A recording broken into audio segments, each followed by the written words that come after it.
Di Kabupaten Malaka, Nusa Tenggara Timur, warisan leluhur bukan hanya disimpan, tetapi juga dihidupkan kembali. Dari tangan-tangan terampil yang menenun benang, hingga suara musik bibiliku yang mengalun pelan, lahir semangat baru untuk membangun ekonomi masyarakat. Inilah kisah tentang mereka yang hidup dari warisan dan membuat warisan itu tetap hidup. Berawal dari kecintaannya terhadap tenun Malaka, Mama Cecilia Berebuti mengembangkan Sikita Galeri, sebuah butik kecil di mana dia menjual kembali tenun yang ia beli dari mama-mama penenun di beberapa desa di Malaka.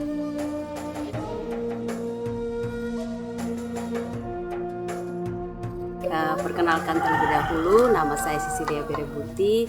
Kecintaan saya terhadap tenun dimulai sejak tahun 2021 dan saya melihat bahwa tenun Malaka itu bagus dengan berbagai macam motif. Karena itu saya apresiasikan dengan baju-baju tenun yang saya pakai dan sampai sekarang saya masih terus mengembangkan.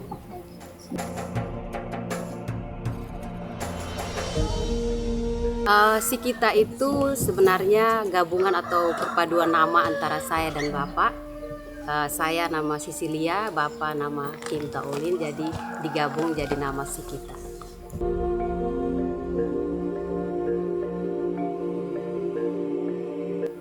Saya cinta tenun dan di dalam tenun itu ada peluang ekonomi yang bisa membantu mama-mama penenun untuk dapur mereka tetap mengepul.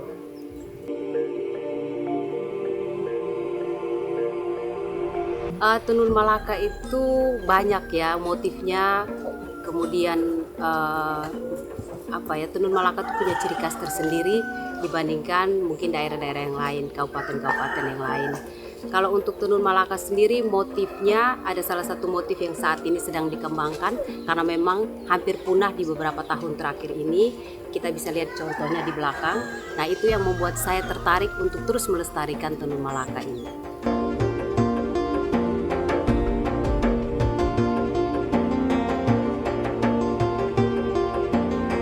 Awalnya kain saja, kemudian karena saya melihat banyak peluang selain tenun yang dijual kan bisa dijadikan fashion.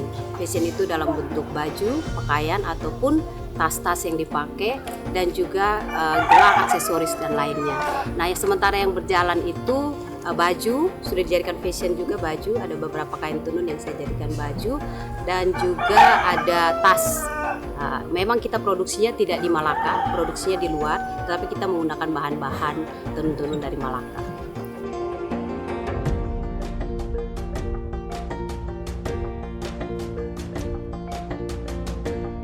Beberapa desa di Malaka menjadi mitra Mama Cecilia untuk galerinya. Salah satunya adalah di Desa Uanmane, Kecamatan Malaka Barat. Jadi saya bekerja sama dengan mama-mama di ini namanya Desa Uanmane karena mereka yang memiliki tenun dengan motif sui. Motif sui itu adalah motif timbul di beberapa daerah kabupaten ada dengan motif sui, penyebutannya yang berbeda. Nah, kalau kita di Malaka, tenun sui ini hanya terdapat di Fehan ini hanya di Desa Uanmane dan di Foho itu ada beberapa desa, hampir semuanya mereka pengrajin tenun sui. Untuk saat ini saya lebih fokus ke tenun pewarnaan alam. Jadi di mana prosesnya memang cukup panjang karena benang yang masih putih, benang sutra diolah menjadi warna-warna yang sesuai keinginan kita. Setelah warna itu diolah kemudian baru diproses. Ya, prosesnya permulaan dari penggulungan benang dulu yang di sebelah sana, kemudian diatur untuk dijadikan motif seperti yang ini, lalu kemudian penenunnya yang seperti ini. Proses tenunnya yang seperti di belakang saya ini. Tidak hanya menjual kembali hasil tenun, Mama Cecilia juga tidak pelit ilmu. Ia mengadakan pelatihan pewarnaan alam agar menjadi ciri khas tenun yang ada di Sikita Galeri. Ada pelatihan pewarnaan benang. Jadi karena seperti tadi saya sampaikan bahwa saya lebih fokus ke pewarnaan alam, jadi saya melakukan pelatihan sehingga mama-mama bisa lebih mendalami lagi proses pewarnaan benang ini. Karena ini proses pewarnaan benang ini cukup sulit, cukup lama, jadi memang harus ada pendampingan, pelatihan sehingga mereka betul-betul paham dan mereka betul-betul melakukan pewarnaan ini dengan hasil yang baik. Pewarnaan itu biasa dari apa saja, Mama? Banyak pewarnaan ini kita ambil dari tumbuhan-tumbuhan yang ada di sekitar kita. Contoh, kalau untuk mau jadi warna ungu, kita bisa ambil dari pucuk daun jati. Kemudian untuk warna hijau bisa dari daun gala-gala dicampur dengan daun suji. Dan ada juga tarum untuk menghasilkan warna biru. Jadi ada macam-macam tumbuhan yang ada di sekitar kita yang bisa kita hasilkan warna-warna alam ini. Selain memberikan ilmu, dengan adanya Sikita Galeri, tentunya juga membantu mama-mama penenun ini untuk lebih mudah menjual kain tenun produksi mereka. Saya rasa cukup membantu karena yang dulu mama-mama kesusahan. Kalau dalam pemasaran mama-mama ini sering sampaikan bahwa mereka kesusahan dalam pemasaran kain tenun mereka. Jadi dengan adanya galeri Sikita ini membantu sekali ketika mereka kesusahan dalam membiayai anak-anak sekolah ataupun ada kebutuhan-kebutuhan mendesak lainnya, mereka bisa membawa kain ini ke galeri dan kemudian langsung saya bayarkan sehingga perputaran ekonomi mereka bisa berjalan.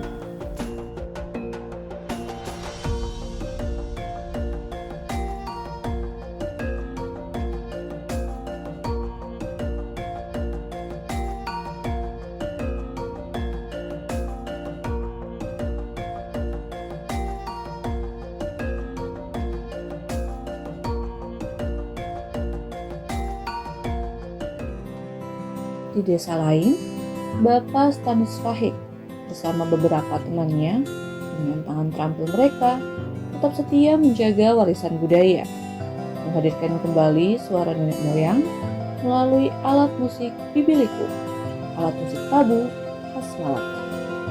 Nama saya Stanis Fahik, Desa Haliklaran, Kecamatan Waliman, Kabupaten Malaka.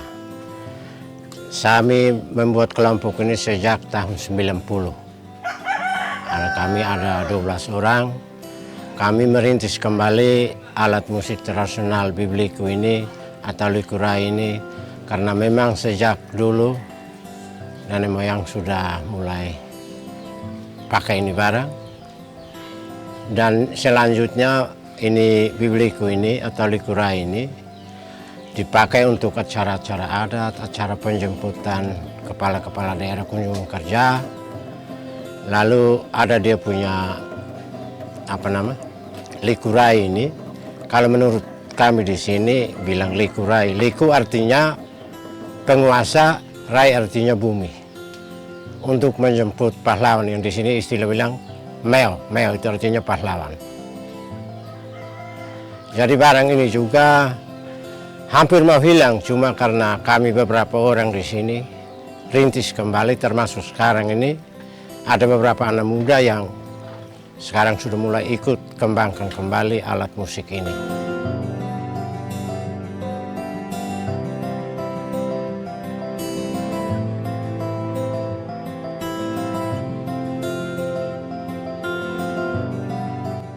Jadi prosesnya awalnya kita ambil kayu dari hutan, setelah bawa ke kampung atau ke rumah dipotong dan diolah, pahat.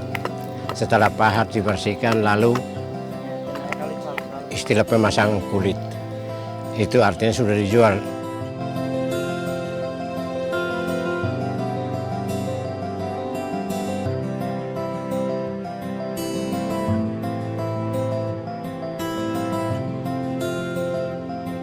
Ini kayu ini kalau kami di sini bilang pohon waru, kalau bahasa di sini bilang fau.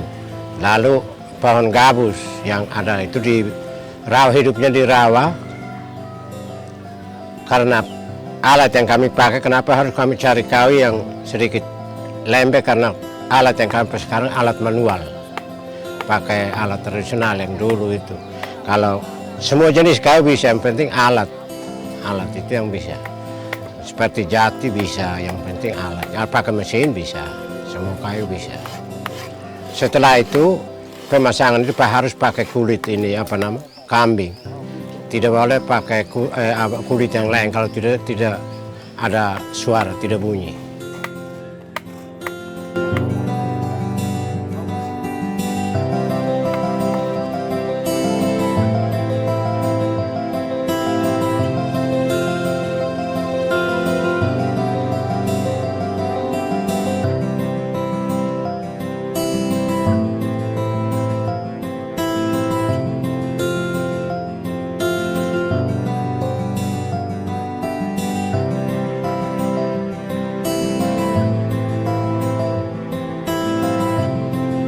Ya, kalau ini karena ada tiga jenis biblik, ada yang kecil, ada yang sedang, ada yang besar. Jadi prosesnya satu bisa yang kecil setengah jam, yang besar 1 jam. Tapi belum bisa pasang memang karena kawinnya belum kering. Jadi setelah kita proses simpan dulu 1-2 hari ataukah ini 1 minggu baru kita pasang. Permisi supaya ini dia punya ikatan, tidak boleh longgar karena nanti kayu itu kering kan nanti dia bisa susut. Nah, nanti dia longgar, jadi tunggu dia kering dulu baru pasang kulit supaya begitu pakai kan aman.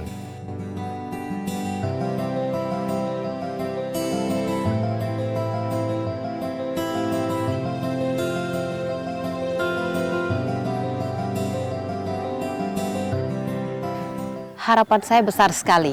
Harapan saya bahwa terutama untuk pesan saya untuk ibu-ibu muda ya. Kalau mama-mama penenun ini mereka memang basicnya sudah di situ dan mau ini jadikan ini sebagai mata pencarian mereka.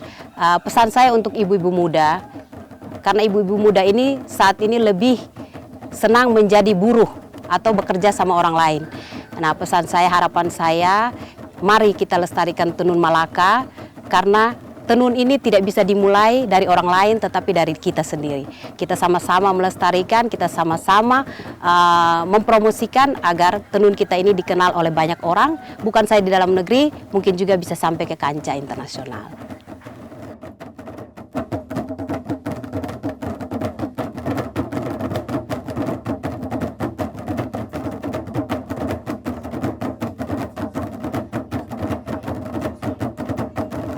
Ya kalau memang tidak mau pertahankan anak-anak kita kan sekarang mau lupa, dan memang ada acara-acara harus butuh ini, jadi harus pertahankan. Sampai sekarang ini anak-anak muda kami yang di sini ini kami perlu kasih tahu dan kasih ajar dia supaya dia bisa kerja kembali, daripada kami yang begini sudah meninggal kan barang itu bisa hilang. Dari dulu hilang total, baru kami kan rintis kembali barang.